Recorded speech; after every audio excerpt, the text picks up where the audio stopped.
Kina mama, enyi wakina dada, ihris ala sitri sataraka Allahu bil iman. Dada yangu wa Kiislamu, bado nasema nakupenda kwa ajili ya Allah subhanahu wa ta'ala. Jihimize katika kujisitiri. Wadada wengi sana wanajiacha miili yao barabarani. Wadada wengi sana wanajitembeza hovyo, miili yao ikidhihirika barabarani. Subhanallah, katika aibu ambayo dada wa Kiislamu kudhihirisha mwili wake nje. Ni aibu kumuona dada wa Kiislamu kudhihirisha mapambo yake nje. Anasema Allah subhanahu wa ta'ala, wala yubdina zinatahunna.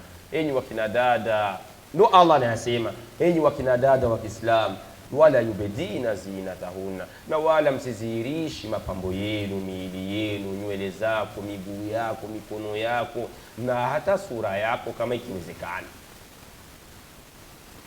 Subhanallah. Zameni dunia leo, mazingira ya leo, tunaishi dada yuko mitandaoni. Kweli? Wallahi dada yuko mitandaoni. Fungua WhatsApp, tamkutana dada yangu yuko pale. Fungua Facebook, tamkutana dada yangu yuko pale. Kifungua hii mitambo imekuja kama ndo TikTok, wadada leo wanajiuza masura zao.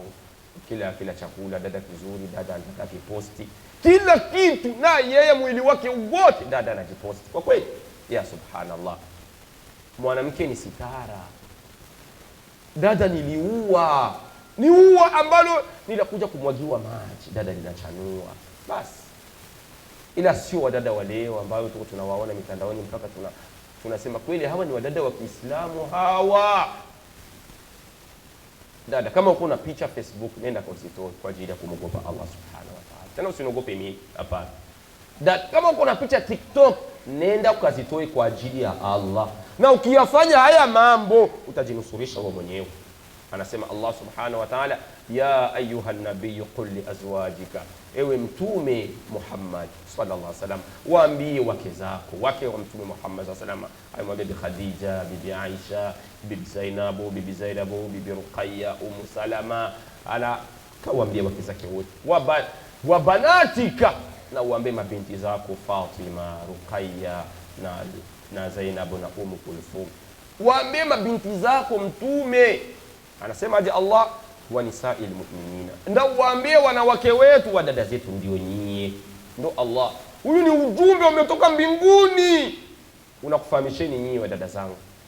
Yudnina alaihinna min jalabibihinna. Allah anasema waambie wadada wa Kiislamu wa Burundi wajihifadhi, washushe mavazi yao, wavae jilbabe zao.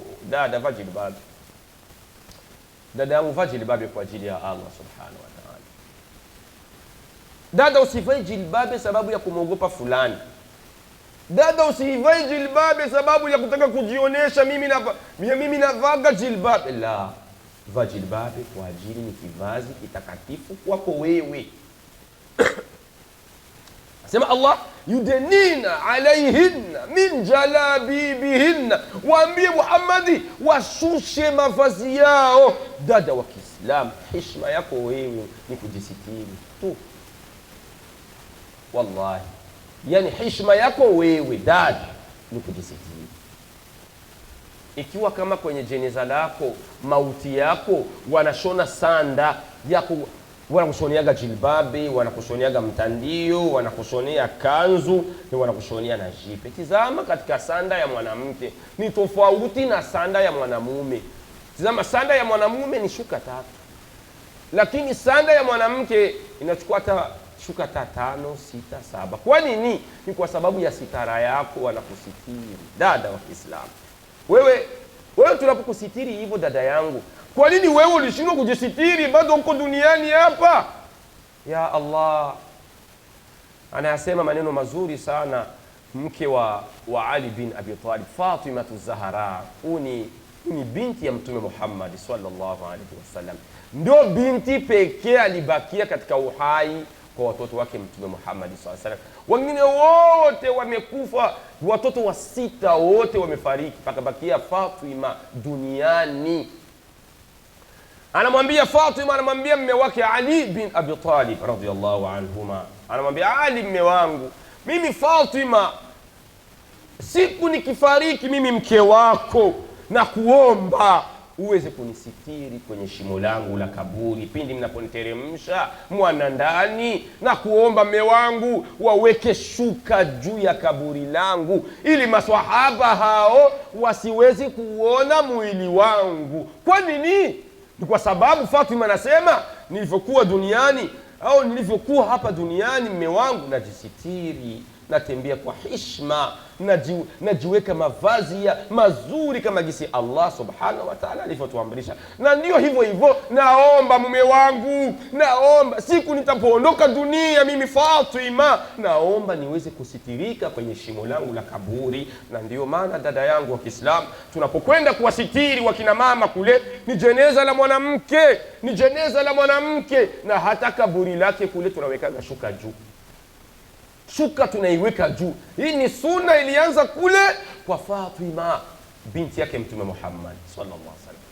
Lakini leo la ajabu, leo dada yangu anatembea kichwa wazi juu ya sherehe ndogo, sherehe ya harusi tu basi kidogo, au ya laidi imefika, laidi dada anaingia kwenye salo, wanamdefrize nywele, mashaallah, gisi Allah amempa maumbile dada, hadi anaweka kopi za macho. Kweli kopi dada wa Kiislamu? Wallahi katika mambo ambayo ni haram, na Allah amewalani katika hadithi ndefu sana. Anasema Mtume Muhammad sallallahu alaihi wasallam, laana Allah, laana ya Mwenyezi Mungu iwashukie wanani ya Rasulullah, laana ya Mwenyezi Mungu iwashukie wale ambao alwaswila walmustawswila, wale wenye kuunganisha nywele zao. Wakina dada wengi wanaunganisha nywele sababu ya sherehe ndogo tu. Unaunganisha nywele dada yangu wa Kiislamu kweli, na Allah amekuumba katika maumbile mazuri na amekupa nywele zako nzuri na tireni, lakini wewe unataka kufanya modification ya nywele zingine, unaunganisha na nywele za asili ambazo Allah alikuumba nazo. Dada, ni aibu sana dada, wallahi ni aibu. Katika watu wamepata laana ya Mungu, laana ya Allah, yule ambaye kaunganisha nywele zake. Na sio huyo tu, walwashima walmustawshima, na wale ambao wanapiga tatuaji. Wakina dada wengi wanapiga tatuaji kwenye miili yao. Inna lillahi wa inna ilaihi rajiun. Dada wengi wa Kiislamu tatuaji, hapana hii tatuaji za hino wamemchora, tatuaji ile ambayo mnaifahamu wewe. Dada wengi wa Kiislamu, ni aibu kumwona dada yangu mpendwa, tena ana jina lizuri la Kiislamu, mama yake ni mcha Mungu, baba yake ni mcha Mungu, ila dada yangu anapiga tatuaji. Hapana, haiwezekani kwa dada wa Kiislamu mwenye kujitambua, mwenye kujua maadili mazuri. Dada, hii nasaha yangu iweke kwenye kichwa chako. Nenda kawafikishie wenzako, waambie kupiga tatuaje, kuunganisha nywele ni haramu. Wamelaaniwa wakina dada kama vile hao. Na so hao tu waliopata laana, na wale ambao wanachonga meno yao kwa kutafuta mwanya. Unakwenda kwa sonara dada, kweli dada, unakwenda kwa sonara unatafuta mwanya. Ni Mwenyezi Mungu amekuumba vizuri tayari, Allah ameyapanganisha meno yako vizuri, lakini wewe unasema anataka nimkosoe Allah, nataka nimkosoe Allah. Mwenyezi Mungu bwana hawezi kuniumba na meno yangu ya hivi, lazima nipate mwanya kwenye meno yangu. Kweli dada, umekujitambua? Kwa nini unafanya hivi? Dada yangu, sikiliza nasaha yangu, yaache mambo ya kidunia tu, tunaacha kuigaiga. Tuache kuiga, hapana. Na sio hao tu ambao wamepata laana ya Allah, na hata wenye kuweka kope ya macho. Kweli unaweka dada, unataka uzuri gani ambao Allah ameshakuumba hivyo? Bado mashaallah dadangu uko mzuri sana wallahi. Siku moja chukua kioo, jiangalie dada, na kuomba kwa ajili ya Allah, chukua kioo, jiangalie, halafu ujikosoe wewe mwenyewe kama utayaweza. Jiangalie, mashaallah, mimi ni mzuri. Tena useme mimi ni mzuri kwa hii kala ambayo Allah ameniumba, kwa hii rangi yangu ambayo Allah ameniumba, hivi vingisi nilivyo niko mzuri. Alafu utaposema ni mzuri, jaribu nenda kwenye sijida moja kwa moja, Allahu Akbar, Unafuna sijida, unamsabihi Allah subhana rabbiyal a'la. Mwenyezi Mungu nakutukuza wewe Mungu wa juu, ulivyoniumba naridhika Allah. Dada yangu, nasaha nzuri sana, jiangalie kwenye kioo mara pili mara tatu. Anasema Allah, unapotaka kumjua Allah kama ni mkubwa, tazameni mbinguni, inua macho mbinguni. Na Allah anasema katika suratul Mulk, rudia tena mara ya pili, hapana mara moja tu. Piga tena macho mbinguni, angalia mbingu gisi Allah alivyoita, yani gisi Allah gisi alivyoiumba. Rudia tena na tena. Ukishaona kama mbingu imesimama pasina kuwa na nguzo kama vile hizi, sema alhamdulillah. Mwenyezi Mungu utakasike kwa ukubwa wako. Na ndio gisi mwanadada, jitizame maumbile yako, gisi Allah alivyokuumba. Na kutaka kuyaona hayo, tizama minyama gisi Mwenyezi Mungu aliumba, mbuzi, kondoo. Anasema Allah, afaman yamshi mukibban ala wajhihi ahada. Hivi kweli mtu mwenye kutembea amesimama kanyooka ndio kaongoka? Allah anasema amman yamshi sawiyan ala sirat. Hivi mwenye kusima, hivi mwenye kutembea anaweka kichwa chini anatembea, hivi kweli huyo ndio mwanga, yani ndio mwenye kuongoka? Yani amman yamshi sawiyan ala sirat mustaqim, au yule ambaye anatembea amenyooka ndio mwenye kaongoka na kafuata njia ile nyooka? Wakina dada, ukitaka kujiangalia, tizama gisi mbuzi gisi inavyotembea, kondoo inavyotembea. Mwenyezi Mungu aliiumba na kaiweka sura yake itizame chini. Ila mimi na wewe Allah ametuumba sawiyan ala sirati mustaqim, yani Allah ametunyoosha, tumeumbika vizuri katika maumbile mazuri. Dada yangu wa Kiislamu, acha kupasua sijui mwanya. Unataka nini dada? Na hata wengine wanajitubua, so maskini, una rangi nzuri, hiyo rangi yako ambayo Mwenyezi Mungu amekuchagulia, ya maji ya kunde, ya weusi, ya wekunde kidogo, hiyo rizika nayo dada, hiyo rizika nayo. Sema alhamdulillah Allah, hii rangi yangu ambayo umenipa, nashukuru sana Allah subhanahu wa ta'ala. Ila leo akina dada hapana, anasema Mwenyezi Mungu aache ibadiliki. Dada, sataraka Allahu bil iman. Kila yule ambaye aliyejisitiri kwa ajili ya Allah subhanahu wa ta'ala, na Allah atakusitiri na atakutengeneza imani. Allah ataijaza imani kwenye kifua chako. Unajua leo tunakosa imani. Imani tulikosa kujijenga kimavazi, kimwenendo, kisuna. Dada yangu bana hawaga na sali. Dada yangu kama kisali ni sala za kusemwa. Dada bana hawaga na mtaja Allah. Dada bana hawaga na soma Qur'ani. Dada bana hawaga na sikia mawaidha. Ndio maana leo tunakosa imani kwenye vifua vyetu. Lau kama tungejawa na imani, kuwa tunajibaze na kuyafata mawaidha mbali tungeliongoka. Dada yangu Muislamu, ukumbuke kwamba kesho utakuwa mama wewe. Dada, wewe utakuwa mama wewe. Mazingira ambayo uliokuwa nayo haya, ndiyo Allah subhanahu atakuja kubariki kizazi chako, na hata mume wako Allah atamuongoza kupitia wewe. Sema yani inda khurujika min almanzilika. Dada, pindi unapotoka nyumbani, jikontrol. Nimetoka aje? Je, nimejistiri kwenye kichwa changu, nimeweka mtandio? Je, nimeomba dua ya kutoka barabarani? Watu wengi hatujui dua ya kutoka barabarani. Hatujui dua ya kutoka barabara. Sijawahi kutoka kwetu mimi Mwalimu Masudi bila kuomba dua ya kutoka barabarani. Bismillah tawakkaltu ala Allah wala haula wala quwwata illa billah. Nambeni dua kama ni nzito kina dada. Dada zangu Waislamu, bismillah, rudilieni. Bismillah tawakkaltu ala Allah wala haula wala quwwata illa billah. Ndio dua kutoka barabarani. Toka na mguu wa kulia. Bismillah tawakkaltu ala Allah wala haula wala quwwata illa billah. Na saha yangu iweke kwenye kichwa, dada yangu wa Kiislamu.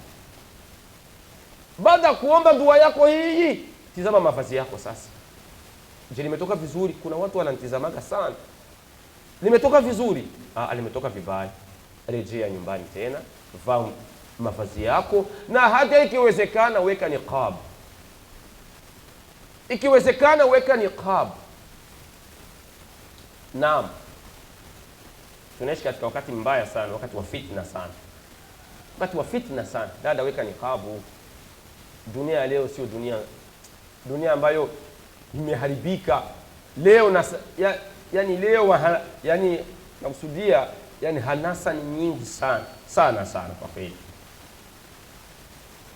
Naam, satira min ra'sika, jisitiri kwenye kichwa chako, wa hatta al-akhmas wa qadamaika, na hata unaweza kuchukua hata socks ukavaa kwenye viganja vyako vya miguu, ili tuwe ni sitara kwako.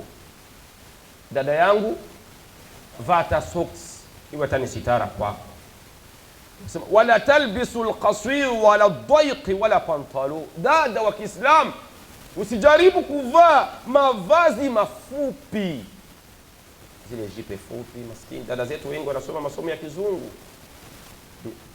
Dada zetu mnasoma masomo ya kizungu, ndio, lakini katika lile shule yana mavazi ya kikafiri. Wamekupeleka wazazi wako, na hata wazazi wako mashaallah huenda dini yao ni ndogo, wanakuvalisha jipe. Dada wa Kiislamu, aibu. Dada yangu, ni aibu kuona umevaa jipe, inaonesha mapaja yako, inaonesha mavazi yako yote ya Dada, jikontrol. Dada yangu wa Kiislamu, usikubali. Mwambie mama, hapana, mimi ni Muislamu mwanamke, najiheshimu mama yangu. Yale masomo hapana, nitafutie masomo ambayo yanavaa sitara. Yapo akina dada, yapo. Nimekutana na binti mmoja za pale Komibu za Jabe, niko nateremka. Huyo binti ni mwanafunzi wetu wa markazi, mashaallah, Mwenyezi Mungu amuongoze na muhifadhi dada yetu huyu. Dada kule markazi, kama vile leo dimanche, dada anakujaga na mavazi kama vile hayo ya jilbabe na niqab. Dada nakutana naye, namuona ndo dada ndo anaenda shuleni. Dada kuniona, dada akataka kukimbia. Nini? Kutokana na mavazi ambayo dada yangu kayavaa. Nikamwambia, dada, hapana kukimbia, nimeshakuona, wewe njoo karibu yangu. Dada kanifikia, naambia, kweli dada wa Kiislamu unaweza kuvaa jipe ya Unaona masomo ya Kongomani ambayo uko kujuma majabe huko. Inna lillahi wa inna ilaihi rajiun. Dada alitoa machozi, dada alilia, anambia Mwalimu Masudi, nifanye nini? Ni wazazi wangu ndio wamenileta katika ya masomo ya nilikataa. Mama akaningangania nisome hivyo nivae mavazi ya kishaitani. Dada anatoa machozi mbele yangu. Mimi nitafanya ni zaidi ya nasaha nimempa tu dada yangu huyu. Kina dada, yani jiwekeni mbali na mavazi ya mavazi mafupi, na hata mavazi ya mavazi ya kubana. Mama yuko tayari kukushonea ile mamodele yenu mnasemaga ndo poisson. Si ndo ile kanzu inabana huku juu, afu chini nafanya nini? Inaachilia poisson. Tena wani wazazi wa Kiislamu, wa mama zenu ndio wanawavikaga mavazi kama vile. Tena dada anatembea na mama yake barabarani, afu la ajabu mama kavaa jilbabe, mtoto wake amevaa nini? Poisson. Ya Allah. Dada wa Kiislamu, jiheshimu na umwambie mama, mimi ni binti wa Kiislamu, mama yangu, ninunulie mavazi mazuri, mavazi ambayo sitaki niyadhihirishe, kama vile Allah alivyosema tuvae jilbabe zetu, na wala tusidhihirishe mapambo barabarani. Dada wangu wa Kiislamu, jiepushe na mavazi dada, kama uko na zile kanzu zako na zile joho za mipira, mna majoho yenu ya mipira, nenda kazi chane kazi unguze. Dada, na saha hiyo, dada yangu, weka mwakili, na ukivaa, na Allah shahidi, nasema leo ni dimanche, ukirudi kuvaa nguo za kukubana, Allah, wewe ni shahidi kwa huyu dada huyu. Ya Allah, narudi kusema mara tatu, Allah, dada yangu akirudi kuvaa mavazi ya kumbana, wewe ndio shahidi na wewe ndio utaamua, Allah subhanahu wa ta'ala. Dada jiepushe kuvaa suruali, pantalo. Dada wengi wanavaa suruali sana za jeans, tena suruali za wanaume anavaa kabisa, na hata wengine wanashonyesha zile TC vile vitambaa vyenu, lakini unachonesha yani style ya suruali na kajuu kake kado. Jitu dada wa Kiislamu unavaa suruali na anatembea, dada anatembea, subhanallah, dada anatembea. Unataka nini dada? Nini la ajabu wewe? Unataka kuwaonesha nini walimwengu zaidi ya kujigogotea shari na shaitani? Unatembea naye usiku na mchana, unavaa suruali we dada? Hapana, usirudi tena dada yangu, na kuhusia, chukua nasaha kutoka kwa Mwalimu Masudi siku ya leo, usirudi kuvaa pantalo hata siku nyingine tena. Yaweke mavazi yako ya kisheria, vaa mavazi yako. Ukitaka kutoka, hizi ndio nguo zangu za kutokea ni hizi, masha Allah, hizi ndio nguo zangu za kwenda kwenye vikao ni hizi, na hizi ndio nguo za kushindia nyumbani. Zigawe nguo zako dada yangu, lakini hapana kuvaa pantalo tena hata siku nyingine. Dada yangu wa Kiislamu, leo tuko tunaiga Ulaya. Leo tunaiga watu, tunaiga Ulaya na hizi television. Hizi television ambazo wazazi wetu wametuwekea nyumbani, aseme ndio maendeleo. Acha nimemwekea television nyumbani watoto wangu jua stembei sheikh. Television ni haram. Nasema kwa sauti pana, television ni haram. Labda utaniuliza, je, na wewe kwako iko Mwalimu Masudi? Na mimi kwangu iko. Sasa wewe tukataza kwa ni haram na kwako iko. Ndio. Lakini je, kwangu panaonekana vipindi gani? Leo nyumbani kwetu pako television, mama na baba wakatuuzia kinyamuzi, kama ndio kinyamuzi hicho ndio Star Time wakatuletea na Azam TV na hata makanali Plus nyumbani zipo.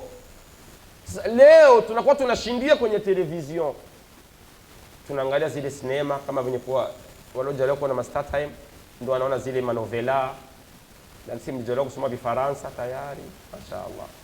Dada tu hapo, dada ndio amekalia kucheka kidogo anacheka tu.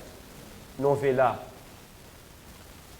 tazameni sinema za novela zinafundisha nini? Naambia zinafundisha Uislamu? Hata siku moja. Ni ukafiri juu ya ukafiri. Kwenye waliojaliwa kuwa na Azam TV ni sinema zetu tu na Azam tu, sinema Azam tu. Sheni za kikafiri ziko pale. Zinatufundisha nini? Unashindwa kuweka hata TV imani uyapate mawaidha. Dada, nakuhusia kwa ajili ya Allah subhanahu wa ta'ala, weka TV imani, utayapata mawaidha. Weka Mahasin TV, utayapata mawaidha. Ukichoka zima TV. Nilikuwa na mtoto mmoja South Africa, ule baba yake na wale mabinti, baba aliwaonesha ya kwamba watoto wake wanawake TV ni haramu. Baba alikuwa na uwezo mkubwa sana South Africa. Mabinti zake walikuwa wanajua TV kama ni haramu. TV kama ni haramu. Ila watoto wakienda kutembea kwa anti kule, wanakutana pako TV na watoto wa anti wanaweka makatuni, masnema, manini. Wale mabinti wakiingia mle kwa shangazi, jambo la kwanza wanaenda kuzima TV. Sasa watoto wa shangazi wanagumuka. Haiwezekani.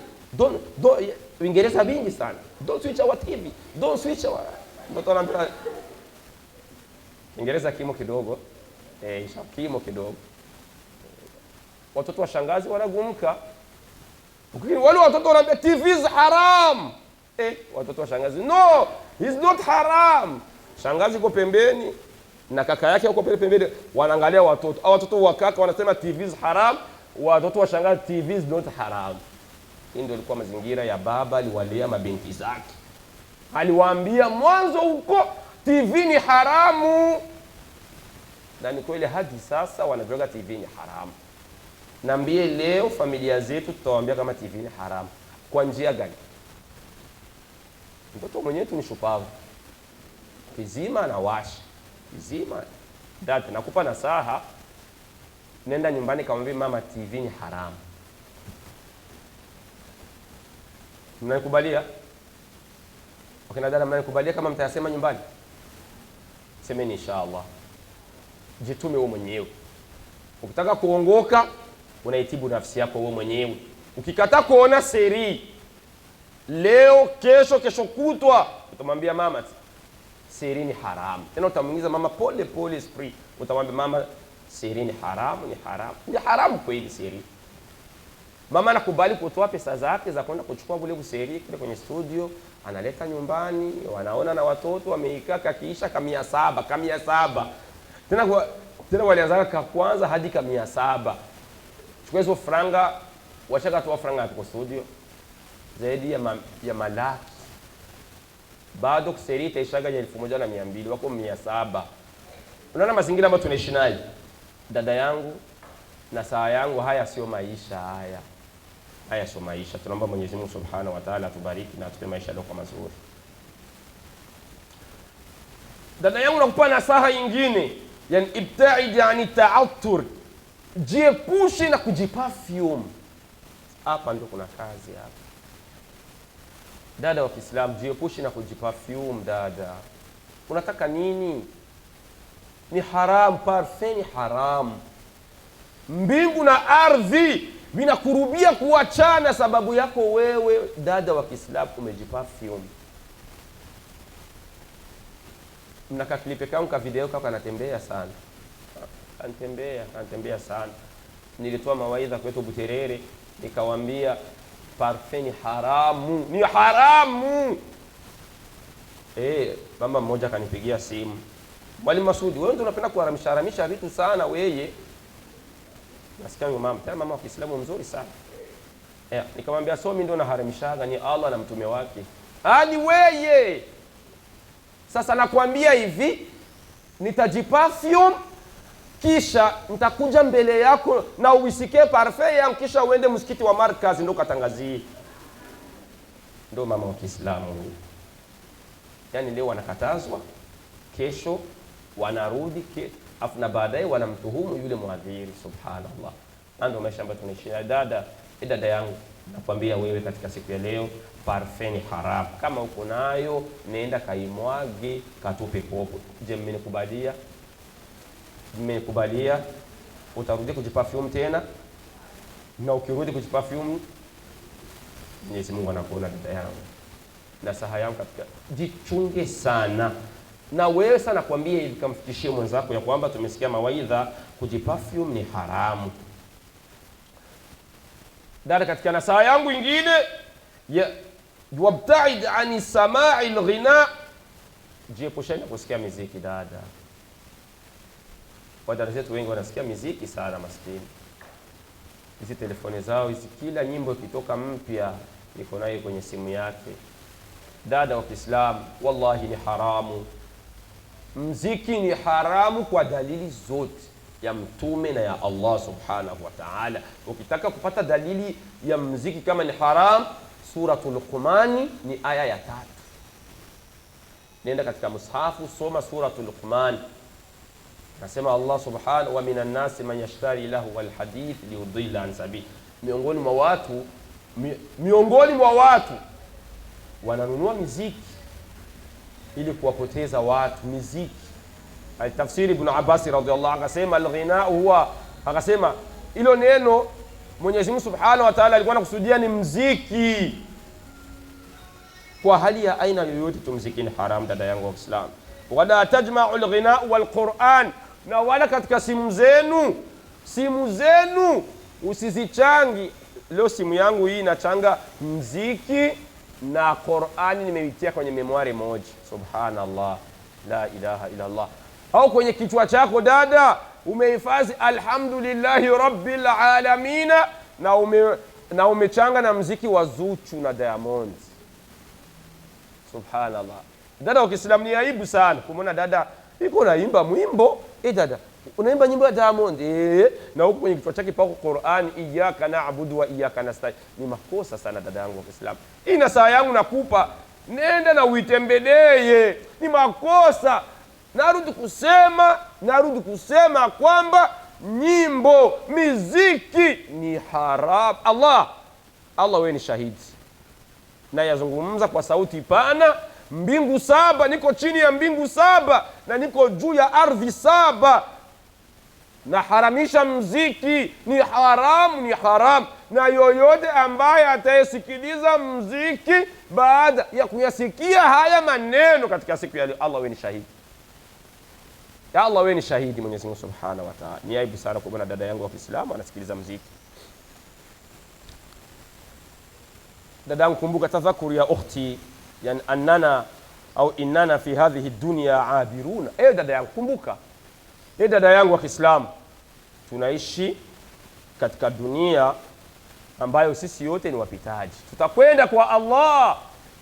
Anasema Allah, wattaqu yawman turja'una fihi ila Allah, na tuogope siku ambayo Mwalimu Masudi atafunga macho. Tuogope siku ambayo dada yangu wewe utafunga macho. Wallahi tutalia sote. Dada anakwenda, dada anakufa aje. Inna lillahi wa inna ilaihi rajiun. Dadangu mmoja alifariki Buterere, sintomsahau, miaka kama 6 sasa. Leo dada yangu huyu, kila nikiwa nawahubiria mabinti kama nyinyi, napata namkumbuka yule binti Asia aliofariki miaka 6, leo kama ni 7 imekwisha. Dada yangu na kwenda kusali alfajiri, nyumba yao ilikuwa karibu na msikiti, na ndio ilikuwa njia yetu, tunaenda msikitini kwetu pale, mashaallah. Nimepita pale alfajiri, dada yangu iko nafuma shuka, namwambia dada yangu Asia, tayari umesali? Anamwambia Mwalimu Masudi, hii dunia sikuja kucheza hii. Sikia maneno ya binti, hii dunia sikuja kucheza, nimekuja kumsujudia Allah Subhanahu wa Ta'ala, na kama sikusali mimi nitakuja kuulizwa mwalimu. Kaambia alhamdulillah, yamepita masaa mengi, dhuhuri imepita, imeingia, napita pale. Dada Asia, umesikia adhana? Ndiyo Mwalimu Masudi, nilishasali alhamdulillah, na sio tu dhuhuri, nilisali duha, zile raka za saine saa 3 nimezisali Mwalimu Masudi. Kasema alhamdulillah, dada yangu, Allah kuhifadhi. Haya maneno dada tu tunaagana, kumbe malakul mauti yuko namchezea pale nyumbani kwao. Dada yangu bana, dada hajui wala mimi sijui kama dada leo ndo ataondoka dunia. Imefika la asiri, dada Asia, kumbuka sala. Anaambia tayari Mwalimu Masudi, hii ni devoir niko nayo. Imefika magharibi, dada Asia, kumbuka, inafika liisha. Subhanallah, dada anaambia Mwalimu Masudi, tayari aliisha, nimeshasali na hivi naingia ndani kulala. Dada yetu alikuwa anaishi na wazazi, alikuwa bado hajaolewa, miaka 18 19. Basi dada mzuri sana, ukimwangalia vizaji yake, dada yetu ni mzuri. Allah tunakuomba uweze kumhifadhi dada yetu na uweze kumpanulia kaburi lake ya Rabbi. Haya ambaye nakayaongea ni shahidi mpaka siku ya kiyama. Dada anaambia Mwalimu Masudi, inshallah kesho tutaonana, hivi naingia ndani kwetu na wazazi wangu kulala. Nikamwambia na mimi naenda kupumzika nyumbani saa 2 ya usiku. Maskini wamekaa, dada anamwambia mama, nasikia kitu mtumbo kinacheza sijui ni nini. Mama yake anamwambia hapana. Dakika 10 imepita, mama nasikia kitu kinanila kwenye tumbo, mama nasikia. Hilo neno binti anasema nasikia, ndio dada anakwenda anaanguka. Saa 2:30 dada anayaga dunia. Dada alishinda mzima, dada alishinda na ibada zake. Inna lillahi wa inna rajiun. Natafutwa muda wa saa 2:30 sipo, nimetupa simu ndani, nimelala saa 7 ya usiku, 8 ya usiku, nachukua simu naangalia, kuna apeli nyingi, kama 20 sana ni hizi. Naangalia namba ni moja, nimepigiwa simu. Subhanallah.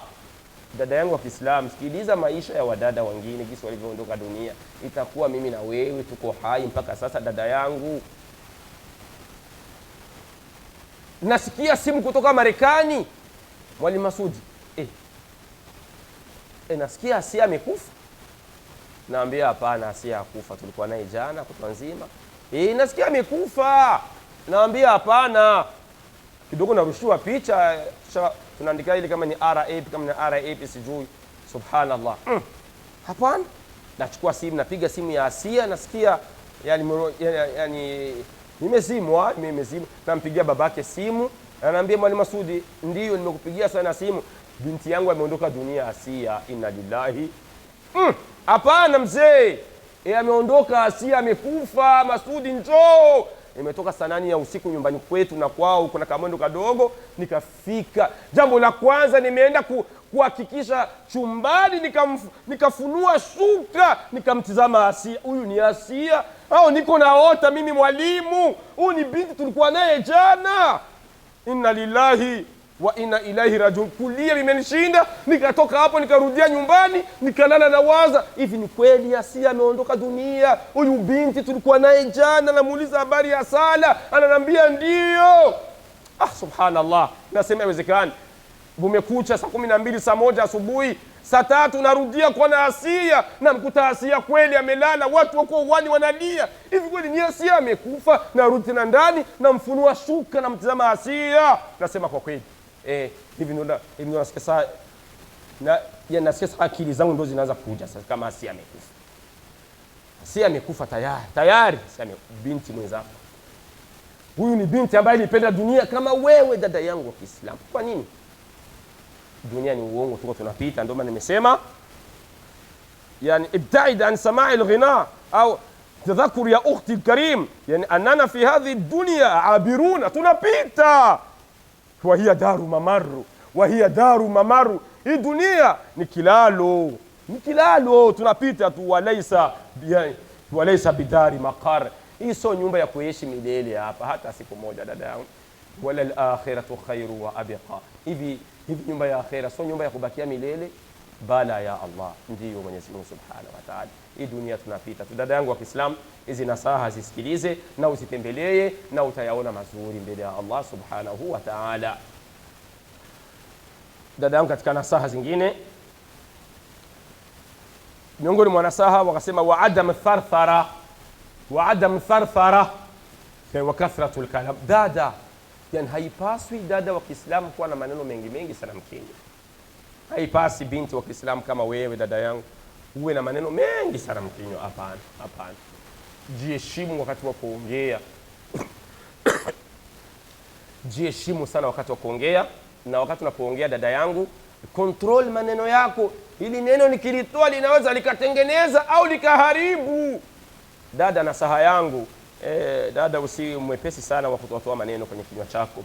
Na nasaha nyingine, wa qawlu sidqi alayka an tuallimi anna kulla kalimatin taquliha hiya maktuba. Dada yangu, tambua ya kwamba kila neno unalolitoa linaandikwa na malaika wawili. Kila mwanadamu anatembea na malaika wawili.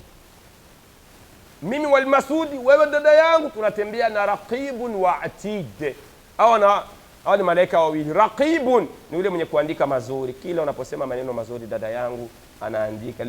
Leo ni dimanche, saa 3:45, dada ameongea maneno mazuri sana. Dada, na pindi unapoongea maneno mabaya, kuko malaika wa kusoto huku, naye anaandika machafu yote ambayo unayafanya. Dada yangu wa Kiislamu, tutambue ya kwamba kila tunalolisema lote linaandikwa. Kwa nini tusiyasemi maneno mazuri? Soma Qur'ani, na hakuna maneno yaliyokuwa matamu kama Qur'an. Anasema Mtume Muhammad sallallahu alaihi wasallam, fa inna ahsana alhadithi kitabullah. Maneno matamu, poeme iliyokuwa nzuri ni maneno ya nani? Ya Allah subhanahu wa ta'ala. Wallahi Qur'ani ni tamu. Tumpate binti kama wewe. Binti una juzu 2, una juzu 3, una juzu 5, una juzu 30 mkichwa. Fakhari, jifakharishe dada, kia wewe ni msomaji wa Qur'an. Dada yangu, sijifakharishi na kuimba mimbo na kuhifadhi. Leo dada wengi kuandika nyimbo ni vitu vya kawaida.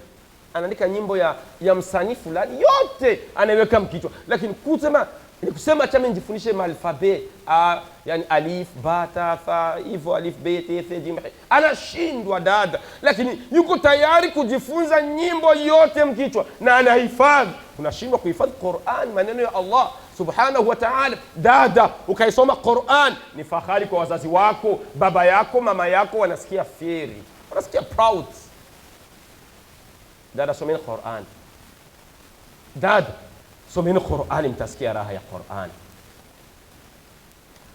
قراءة القرآن وحاولي أن تحفظي منه قدرا استطاعتك. دada, hifadhi Qur'an kadiri ya uwezo wako. Juzu la amma. Ni aibu kumuona binti wa miaka 12, miaka 10 wahajua hata kusoma alhamdu. Ni aibu mabinti kama vile nyinyi dada zangu wa Kiislamu. Soma alhamdu hujui dada. Wala mimi sijui alhamdu, mimi sikusoma Qur'an. Dada kweli? Haiwezekani. Haiwezekani.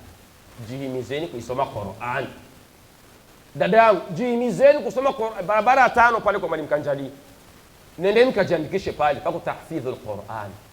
Mnaishi Buyenzi wengi, mnaishi Buterere kule masomo yapo tunafundisha kila siku na dakika. Mimi Mwalimu Masudi niko na masomo ya asubuhi, ya alfajiri.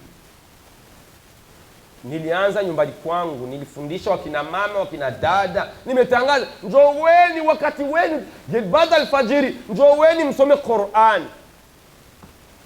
Nilipata wangapi sasa? Kitabu cha Mungu niko nakitangaza bure. Sikuombi pesa yako. Hayo ni masomo ya baada alfajiri. Njoweni nyumbani kwangu niwasomeshe Qur'ani. Ukimaliza nenda nyumbani kwako kafanye shughuli zako. Niliwapata wamama kama ni 5 na mabinti 2. Buterere nzima. Kweli? Kweli kabisa. Yaani mimi najitolea wakati wangu sababu ya kukuelimisha kitabu cha Allah. Watu wanakataa kweli. Jamani, hivi kweli yani mtatushikaga mashati siku ya kiyama? Hapa nakataa. Tujifundisheni Qur'ani wakina dada. Ndiyo kitabu chetu. Ndio stati ya Muislam. Anasema hadi Allah, mali hadha alkitab la yughadiru saghiratan wala kabiratan illa ahsaha. Mwanadamu atapiga kelele siku ya kiyama. Dada, utapiga kelele yaumul qiyama. Ni kitabu gani hichi? Baada ya kulipwa vitabu vyetu, ushaangalia ile maneno yako yote ya usutwa yote yameandikwa. Wanadamu atapiga kelele, ni kitabu gani hichi? La yughadiru saghiratan. Ni kitabu bana hakiwa kiliandikaga yote. Ndiyo mwanadamu atasema hichi kitabu sikitaki, ni cha kwako. Lakini yote haya tunakwambieni dada yangu jihimize sana. Wakasema katika nasaa nyingine, wa adamu tahadduth bikulli ma nasma. Tunajiepusha kuzungumza kwa kile ambacho tulichokisikia. Jamani, sio kila neno ambalo uliolisikia lisemwe. Dada, hapana. Kuna yenye labda yamekupita masikio, yaache yaende, usiyazungumzi, yasileti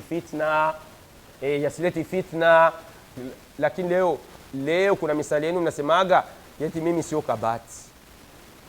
Si ndio mnasemaga dada? Wala mimi sio kabati, mimi nasemaga vyote. Sio kila neno ulilisikia dada yangu utaweza kulisema, yangine yaache yapite dada yangu. Ukasema katika nasaa nyingine nakupa dada yangu, yani wa adamul iftikhar wa tabahi. Dada, acha kujipiga mkifua. Mimi dada wengi wanajipiga mimi. Hapana, wewe ni jifatun, wewe ni mzoga. Wewe ukifa unanuka sekunde tu, ukianguka tu hapa inna lillahi dada, masaa mawili wallahi tutafunga mapua hivi. Akili huko duniani unajipiga mkifua. Mimi al-iftikhar, tuacheni kujifakharisha. Unajifakharisha na nini wewe? Na uzuri wako. Ndiyo, ni uzuri wako. Allah amekuumba, lakini hapa kujisifu kwa watu. Kwa mimi ni mzuri, mimi nina mali. La, acha. Dada, nasaha yangu nakupa, kama wewe ni mzuri sema alhamdulillah, Mwenyezi Mungu alikuumba vizuri, alhamdulillah. Lakini dada yangu acha kujifakharisha sana. Naam. Wakasema katika nasaha nyingine, la takthiru min adh-dhahki. Dada yangu acha kukithirisha kucheka saa zote. Usitaki kuonesha watu meno yako dada. Hapana. Ukiwa mwepesi wa kuonesha watu meno, ndio umewakaribisha wanaume. Kuna wadada wengi wanaongea sana na wanaume sana. Na hili jambo halifai dada yangu. Jiheshimu dada yangu Muislam. Usiwi mwepesi wa kuonesha meno. Kana Rasulullah sallallahu alayhi wasallam yutilu somti wal fikri. Mtume sallallahu alayhi wasallam mara nyingi sana alikuwa anaikaa kimya. Tumuige mtume dada yangu, muige mtume mwenendo wake. Mtume sallallahu alayhi wasallam alikuwa anaikaa kimya, kuaga anasema sema, bali mtume alikuwa anafikiria sana kesho atafanya nini. Na wewe fikiria, leo mimi ni binti, kesho nitakuwa mama, nitaishije katika ndoa yangu? Nikimpata mume, ni mume gani ambaye nitamchagua? Dada yangu wa Kiislamu, tuwe na fikra kama vile hizo.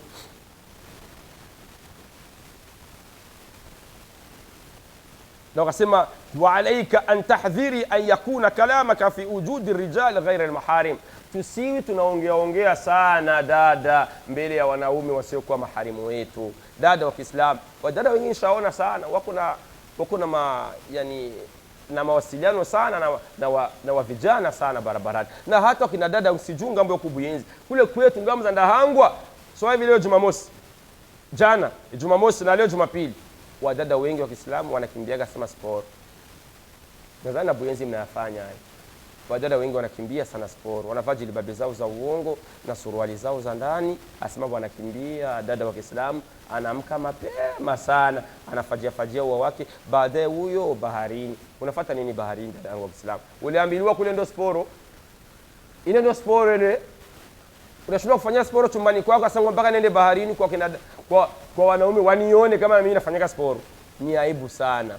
Ni aibu sana. Na hata baadhi ya wakina mama wengine, hata na wakina dada wengine wanaenda kujanisha kwenye gym. Ni gym kweli. Inawekwa muziki pale, ndio mnaruka, dada naruka, mama naruka. Mama, unataka natoka ku gym mwalimu. Gym, wewe unajua gym wewe. Wamenyosha mgongo vizuri. Nani kakunyoosha? Na Pascal. Ndio kamnyosha Pascal. Subhanallah. Ya Pascal amekunyoosha mgongo wako mama, na wadada wengi sana. Achana mambo dada. Ndio maana kwa tuache kufuata Ulaya sana, tutaharibika sana. Tusifate sana Ulaya. Na wasema yani ihris an yakuna kalamaka jadan duna rafa sauti. Dada yangu wa Kiislamu, usiwe mwepesi wa kuregeza sauti wakati wa kuongea. Ifanye sauti yako iwe jadan, yani sauti ambayo isiwi nyepesi sana, lazima iwe nzito sana, hata mbele ya watu wakisikia huyu ni dada, ni mwanaume, ni mwanamke, yani wamekukosa sauti yako. Lakini ukianza kuleta ile sauti yako nyororo, ndio mwanzo wa matatizo dada yangu.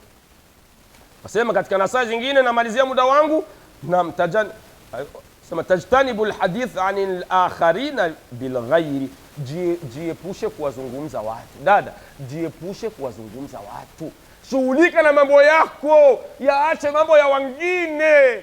Dada yangu, mimi nakunasihi wewe ambao leo tuko mimi nawe karibu hapa, yaache mambo ya wengine, shughulika na yako wako, ndio utafaulu. Tusiwi miongoni mwa watu wenye kujishughulisha na mambo ya wengine. Wakasema wahdhar min alkadhbi walbuht, dada jiepushe na kuwa muongo.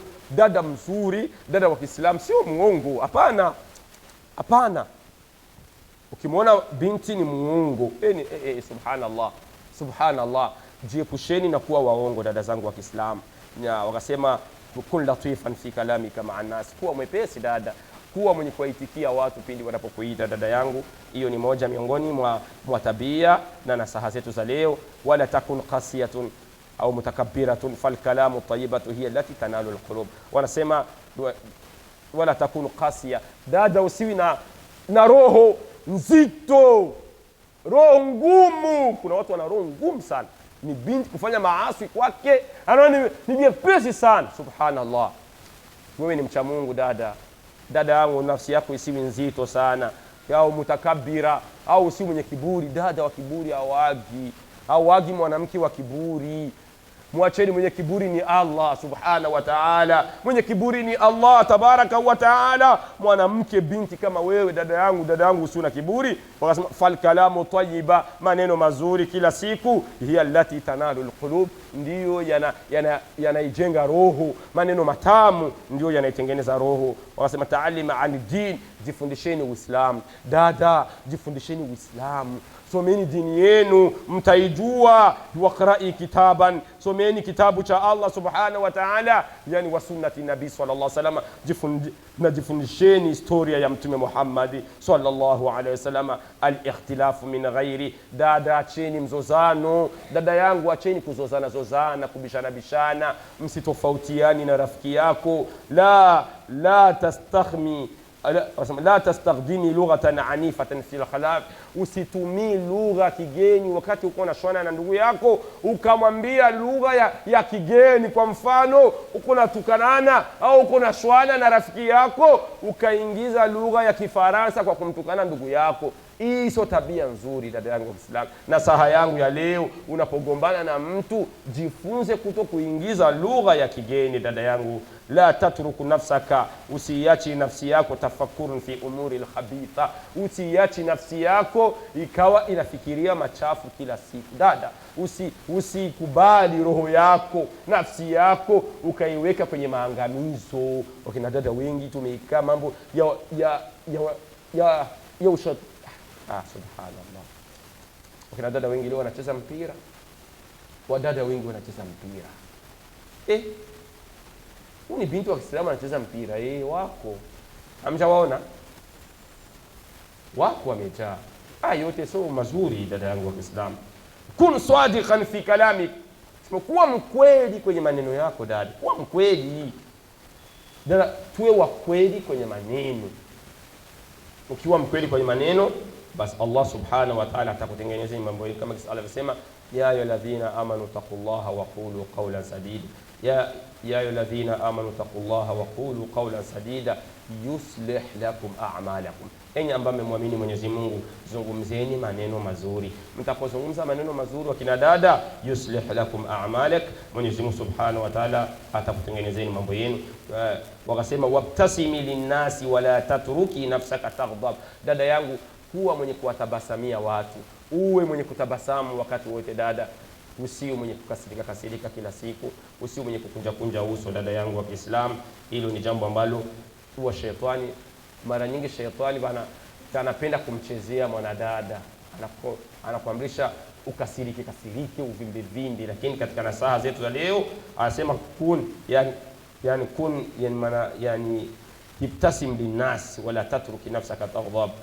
Anasema kun sadiqan fi kalamik tatruki nafsaka tasahulu fil amri bil ma'ruf. Akasema usiache nafsi yako iwe yenye kughafilika katika kuamrisha wema.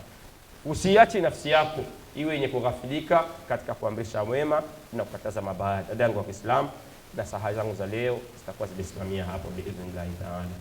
Namuomba Mwenyezi Mungu subhanahu wa ta'ala kwa yote ambayo tumeyazungumza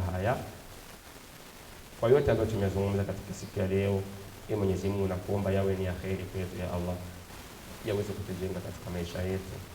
Mwenyezi Mungu tunakuomba uweze kuwanusuru dada zangu hawa ya Allah, wape mwisho uliokuwa mzuri dada zangu ya Allah. Wanakupenda Mwenyezi Mungu, dada zangu wanakupenda, na wewe tunakuomba huruma wako Mwenyezi Mungu uweze kuwapenda dada zangu hao, waweke baraka ndani ya maisha yao. Wanatarajia mazuri kutoka kwako Allah subhanahu wa ta'ala, uweze kuwapa mazuri yao ya Allah. Mwenyezi Mungu subhanahu wa ta'ala tunakuomba uweze kumhifadhi mama yetu huyu, umjalie maisha yake mazuri, na azidi kuwakusanya mabinti zetu kama vile hawa ya rabbal alamin, bifadlika ihsanika ya akramul akramin. Subhanaka Allahumma bihamdika, ashhadu an la ilaha illa anta, nastaghfiruka wa natubu ilaik. Wassalamu alaykum wa rahmatullahi wa barakatuh.